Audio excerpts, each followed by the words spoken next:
and Raj Thackeray. In his statement, he was said to have emphasized that Raj Sahib's recent interview should not be interpreted solely through an electoral lens. According to Deshpande, viewing the matter only in terms of elections would be a narrow approach. He was believed to have stated that elections come and go, but what truly matters is identifying what benefits of Maharashtra and the Marathi-speaking population in the long run.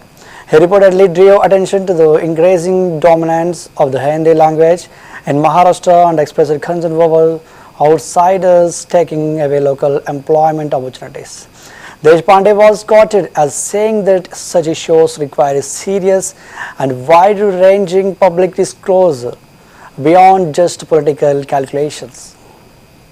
देखिए ऐसा है, जो राज साहब की जो भूमिका उन्होंने उनके इंटरव्यू में कही है, उसको सिर्फ और सिर्फ चुनाव के स्वरूप में देखना ये बहुत संकुचित विचार होगा। उसको एक व्यापक विचार से देखना चाहिए। चुनाव आते हैं, चुनाव जाते हैं, उससे कोई फर्क नहीं पड़ता है। लेकिन महाराष्ट्र का हित किसमें है, मराठी आदमी का हित किसमें है, किन मुद्दों पे एकजुट होकर लड़ना चाहिए, उस पर विचार होने की आवश्यकता है। सिर्फ और सिर्फ चुनाव का विचार करके ये बात नहीं कही है उन्होंने जो बात कही है बहुत व्यापक है। अभी तो कोई चुनाव है भी नहीं, लेकिन महाराष्ट्र में जिस प्रकार से हिंदी भाषा की सख्ती की जा रही है, महाराष्ट्र में जिस प्रकार से लोग बाहर से आके हमारे रोजगार छीन रहे हैं, यहाँ के बहुत सारे उद्योग जिस प्रकार से बाहर के राज्यों में जा रहे हैं, ऐसे अनेक मुद्दे हैं जिन मुद्दों पे चर्चा होने की आवश्यकता है। सिर्फ और सिर्फ चुनाव तक उसको सीमित रखना ये मेरे ख्याल से एक वैचारिक दरिद्रता होगी।